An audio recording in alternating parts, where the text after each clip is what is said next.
Hi friends, শেয়ারবাজার রহস্য চ্যানেলে আপনাদের স্বাগত। আশা করি আপনারা ভালো আছেন এবং সুস্থ আছেন। ফ্রেন্ডস, কালকে ইউএস মার্কেট অনেক নিচে ছিল বলতে প্রায় ডাউ জোন্স 650 পয়েন্ট 1.48% এবং নাসডাক 459 পয়েন্ট 2.2% ক্লোজ মানে নিচে ক্লোজিং দিয়েছিল। সুতরাং কোয়াইট ন্যাচারাল ইন্ডিয়ান মার্কেটও আজকে গ্যাপ ডাউন খুলেছে এবং আজকে নিফটি প্রথমবার গত 12 মাসের পরে 22,000-এর নিচে ওপেন হয়েছে, যদিও ফাইনালি 22,083 37 পয়েন্ট উপরে নিচে ক্লোজিং দিয়েছে। আর ব্যাংক নিফটি 131 পয়েন্ট উপরে ক্লোজিং দিয়েছে। ডিআইআই আজকেও এফআইআই তুলনায় প্রায় 1450 কোটি টাকার মতো বেশি বাইং করেছে। ডিআইআই আজকে বাই করেছে 4,851 কোটি আর এফআইআই 3,406 কোটি। ফ্রেন্ডস, ডলার যে ইন্ডেক্স সেটা কিন্তু গত দুদিন ধরে খুব র্যাপিড কিন্তু পড়ছে, যেটা কিন্তু একটা গুড সিগন্যাল আমাদের মার্কেটের জন্য। এবং আজকে যদি দেখা যায় আমাদের যে ইন্ডিয়ান রুপি সেটাও কিন্তু স্ট্রং হচ্ছে স্লোলি। এই দুটো ক্ষেত্রেই যদি ফার্স্ট এরা নিচে আসে তাহলে কিন্তু আমাদের মার্কেটের জন্য অত্যন্ত ভালো খবর। নিফটি কিন্তু আজকে যদি লোকে ধরা হয় সেক্ষেত্রে নিফটি পিই প্রায় 19.5-এর কাছাকাছি টাচ করে গেছে। ফ্রেন্ডস, দেখুন গত 5-6 মাসে কত কিছু জিনিসের পরিবর্তন ঘটেছে। কি পরিবর্তন ঘটেছে? নিফটি 50 ইন্ডেক্সে প্রায় 16.4%, প্রায় 4300 পয়েন্ট মতো নিচে চলে এসছে। এবং নিফটির যে সমস্ত অন্যান্য ইন্ডেক্স আছে, যেমন ধরুন নিফটি বাদ দিয়ে বিএসসি সেন্সেক্সও প্রায় 15%-এর উপরে পড়েছে। Mid cap index 22%, small cap index 25%। এবং এই 5 মাসে পুরো ইনভেস্টার সকলের লস যদি দেখা যায় সেটা প্রায় 94 লক্ষ কোটি। ফ্রেন্ডস, আপনারা আপনাদের ফল নিয়ে একটু লজিক্যালি ভাবার চেষ্টা করবেন। কিভাবে? ধরুন আপনি দেখুন আপনার পোর্টফোলিও কত পার্সেন্ট ডাউন। আপনার পোর্টফোলিও এইভাবে কিন্তু নিজেকে জাস্টিফাই করবেন। যেমন ধরুন, যদি মিউচুয়াল ফান্ডের যদি তাদের যে তারা তো স্কিল্ড ম্যানেজাররা যেভাবে পারফর্ম করছে, ধরুন লার্জ ক্যাপ ফান্ড ম্যানেজাররা তাদের যে নেট অ্যাসেট ভ্যালুতে ড্রপ হয়েছে, মানে সবার যে মিউচুয়াল ফান্ডে যারা ইনভেস্ট করেছে তাদের 19% লসে আছে লার্জ ক্যাপ ফান্ডে যারা ইনভেস্ট করেছে। মিড ক্যাপ ফান্ডে যারা ইনভেস্ট করেছে সেক্ষেত্রে 21% লসে আছে। স্মল ক্যাপ ফান্ড 24% লসে আছে। সুতরাং এবং এই যে বিশেষ করে মিড ক্যাপ এবং স্মল ক্যাপ এদের যে ফলটা হয়েছে এটা কিন্তু গত 3 মাসে। তো আজকে যদি বড় বড় ফান্ড ম্যানেজারদের পোর্টফোলিও এইভাবে লস করে, তো আপনার পোর্টফোলিও যদি 17% 18% পড়েছে, তাহলে ভাববেন তুলনামূলকভাবে আপনি অনেক বেটার বা হাইব্রিড ওয়েতে ম্যানেজ করছেন আপনার পোর্টফোলিওকে। হ্যাঁ, যদি কারোর 25-30% যদি ফল হয় সেক্ষেত্রে আপনি কিন্তু নিফটির অন্যান্য ফান্ডের তুলনায় খারাপ পারফর্ম করছেন। কোটাক মিউচুয়াল ফান্ডের অথরিটি ওয়ার্নিং করছে যে গত বুলরানে যে সমস্ত স্টককে গল্পের জন্য উপরে তোলা হয়েছিল গল্প দিয়ে, সেগুলোতে থেকে এবং যারা প্রায় 30-50% পর্যন্ত কারেকশন দিয়েছে, সেখানে কিন্তু যাতে ইনভেস্টাররা আবার না ঢোকে, কারণ ওই সমস্ত শেয়ারে কিছু হাইপ ক্রিয়েট করা হয়েছে। স্পেসিফিক তারা কোনো শেয়ারের কথা বলেনি, বাট ইনভেস্টারদের সতর্ক করেছে যে ওই শেয়ার আগামী 2-3 বছর তাদের পুরনো হাই টাচ না ও করতে পারে।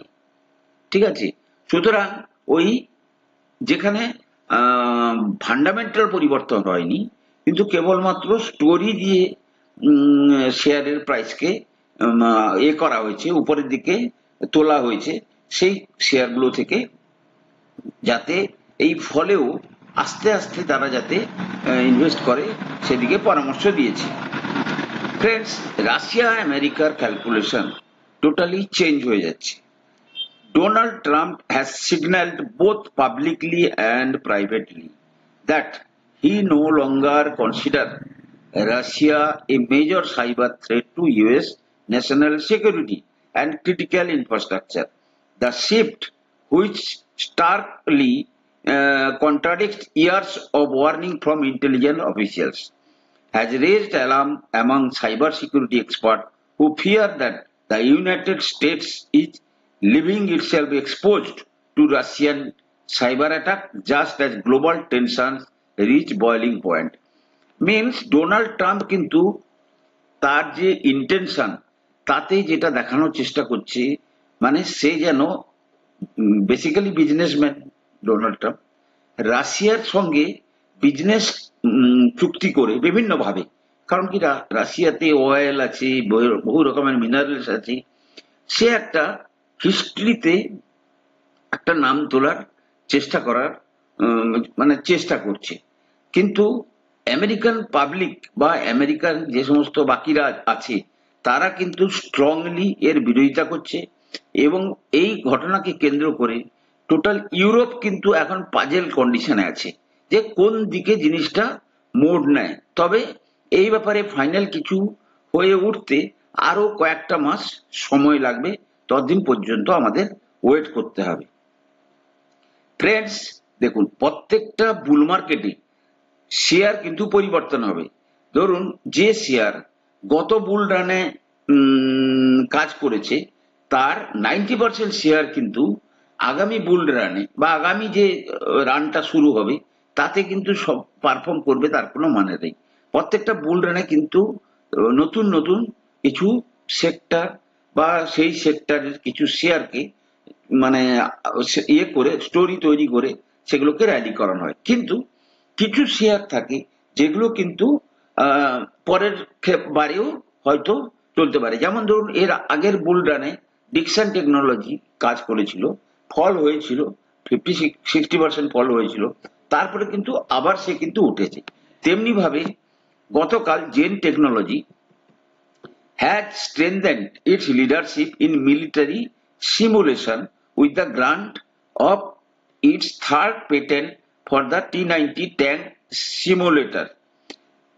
Friends, simulator হচ্ছে কি একটা আর্টিফিশিয়াল মানে একটা বন্দোবস্ত, যে বন্দোবস্তের মাধ্যমে আপনি শত্রুর সঙ্গে লড়াই করতে পারছেন বা নির্দিষ্ট ইকুইপমেন্টে বসে আপনি কিন্তু তার অভিজ্ঞতা অর্জন করছেন।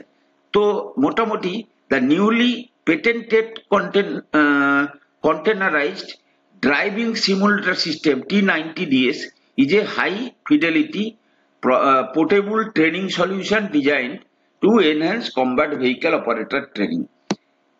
Filed on March 24, 2022 and valid until March 2042.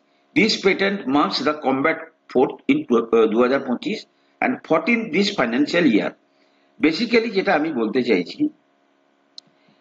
Gen technology কিন্তু তারা কিন্তু একের পর এক এইভাবে কিন্তু তাদের যে বিজনেসের যে এরিয়া, সেই এরিয়াটাকে কিন্তু বৃদ্ধি করছে, এবং এই বিজনেসের এরিয়ার যে পোটেনশিয়াল সেটা কিন্তু অপরিসীম। কারণ কি আপনারা জানেন, অ্যান্টি ড্রোন টেকনোলজিকে নিয়ে সারা বিশ্ব জুড়ে কিন্তু এখন আর্টিফিশিয়াল ইন্টেলিজেন্স এবং আনম্যান্ড কিছু সবাইকে নিয়ে কাজকর্ম চলছে। যদি দেখা যায় জেন টেকনোলজি, যদি তার ফান্ডামেন্টাল অ্যানালাইসিস দেখি আমরা, তাহলে দেখব যে জেন টেকনোলজি যদি আমরা দেখি তার যে ভ্যালুয়েশন ছিল, অর্থাৎ শেয়ারটা কিন্তু 200 থেকে 2600 অব্দি চলে গেছিল। আপনি যদি দেখেন গত 2 বছরের ইতিহাস, আমরা যখন চার্টে যাব শেয়ারটা 200 থেকে 2600 চলে গেছিল। 2600 থেকে বর্তমানে প্রায় একটা টাইমে 800 সামথিং পর্যন্ত কিন্তু নেমে এসেছিল। বর্তমানে 1000-এর ঘরে কিন্তু সেটেল হওয়ার চেষ্টা করছে। লো হয়েছিল প্রায় 945, হ্যাঁ 945-এর লো। তো এক্ষেত্রে যেটা আমার অনুমান, এক হচ্ছে তার যে গ্রোথ, দেখুন তার যে গ্রোথ আজকে যদি দেখা যায়, এটা হচ্ছে আর্নিং পার শেয়ার। আপনি যদি দেখেন 22 থেকে তার কিন্তু কনসিস্টেন্সি আছে আর্নিং পার শেয়ার ইনক্রিজ করার ক্ষেত্রে। অর্থাৎ আপনি যদি কোয়ার্টার অন কোয়ার্টারে যান তাহলে দেখবেন টপ লাইন গ্রোথ এবং বটম লাইন গ্রোথ দুটোই কিন্তু তার খুব সুন্দরভাবে হচ্ছে। 22-এ 3 কোটি টাকা প্রফিট করেছিল 70 কোটি টাকা বিক্রি করে, 23-এ 219 কোটি টাকা প্রফিট করে 50 কোটি টাকা প্রফিট করেছে, 24-এ 440 কোটি টাকা সেলস করে 130 কোটি টাকা প্রফিট করেছে, এবং এবছরে 790 কোটি টাকা সেলস করে 223 কোটি টাকা প্রফিট করেছে। অ্যাজ এ রেজাল্ট তার যে পি, যেটা বেশ কিছুদিন আগে অত্যন্ত হাই ছিল, দেখুন প্রায় এই পার্টিকুলার পিরিয়ডটাতে 700-800-র কাছাকাছি, তার 600, ঠিক আছে। তারপরে কিন্তু সে তাও পরের দিকে 159-60 থেকে আজকে কিন্তু তার পি কোথায় চলে এসছে না 45.8, এবং মানে টোটাল যে এর মধ্যে যে যতটুকু হাই ভ্যালুয়েশন ছিল সেটা কিন্তু কমে গেছে। এবারে এ যদি এইভাবে পারফর্ম করতে থাকে, মিনস যেভাবে তার অ্যাটমসফিয়ারটা দেখা যাচ্ছে, যেভাবে সে পেটেন্ট করছে, যেভাবে সে অর্ডার পাচ্ছে, যেভাবে সে বিজনেস বাড়াচ্ছে, তাতে কিন্তু এই শেয়ার কিন্তু আগামী বুল মার্কেটের শেয়ার হওয়ার সম্ভাবনা কিন্তু অত্যন্ত প্রবল। এই শেয়ারটাকে আপনারা কিন্তু লক্ষ্য রাখবেন। এই শেয়ার কিন্তু আগামী বুল মার্কেটে অলরেডি দেখুন কোম্পানি তার যে মার্কেট ক্যাপ 2-3 বছরের মধ্যে, ধরুন আমি যদি ভাবি 200 থেকে যদি সে আজকে 1076 করেছে, তার মানে 2000 কোটি টাকার মার্কেট ক্যাপ ছিল আজ থেকে 2 বছর আগে। সে এটাকে কোথায় নিয়ে চলে গেছিল না 23,000 24,000-এর মার্কেট ক্যাপের কাছে চলে গেছিল। আজকে কিন্তু 9,700 কোটি টাকার যে মার্কেট ক্যাপ সেটাকে সে হোল্ড করছে। আগামী দিনে এই শেয়ার কিন্তু অনেক বড় পারফর্ম করার কিন্তু ক্ষমতা রাখে। এবং এদিকে যদি আপনি দেখেন দুটোতেই কিন্তু দেখা যায় যে প্রমোটার মাইন্ডলি প্রফিট বুক করছে, কিন্তু ডিআইআই এবং এফআইআই জমিয়ে কিনছে। মানে রিটেল পাবলিক বিক্রি করছে, একমাত্র বাই করছে কে কে, ফরেন ফান্ড।